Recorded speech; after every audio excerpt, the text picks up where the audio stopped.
गेलो आम्ही सगळी 15 जण. तर तिथं देवाला खरंच तिथं मागच्या संडेला अंडींचं वचन होते की पवित्र आत्मा कुठलं सामर्थ्य पण व्यक्ती आणि त्याच्यासोबत आपल्याला संगती करायची आहे. पण मलाही खरं आवड होतं सकाळी उठणं, प्रार्थनेला बसणं मला जरा जास्तच आवड जात होतं. पण देवाला धन्यवाद, तिथं गेलो. तिथं सकाळी उठून आम्ही जेव्हा प्रार्थनेला बसत होतो ना, देवाची उपस्थिती तिथं होती. प्रभू धन्यवाद देतात. ते रोज सकाळी उठून देवाला धन्यवाद देत होतो. तर देवाची देवासोबत पवित्र आत्म्यासोबत माझी संगती तिथं देवाने ही केली असेल. प्रार्थना कर, धन्यवाद देतो.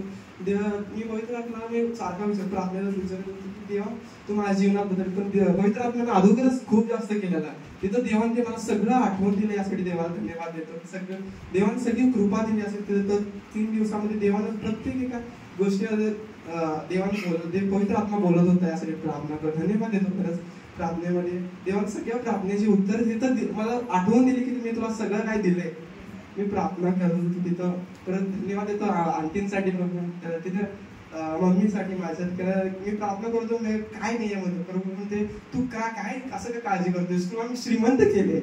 धन्यवाद देतो. तुला सगळं काय दिलं. मी काय मला विचार करत होतो जायला की माझ्याकडे काहीच नाहीये. पण तिथं गेल्यावर देवाने सांगितलं तुला मी सगळं काय दिलंय. या सगळ्या गोष्टीसाठी देवाला धन्यवाद देतो.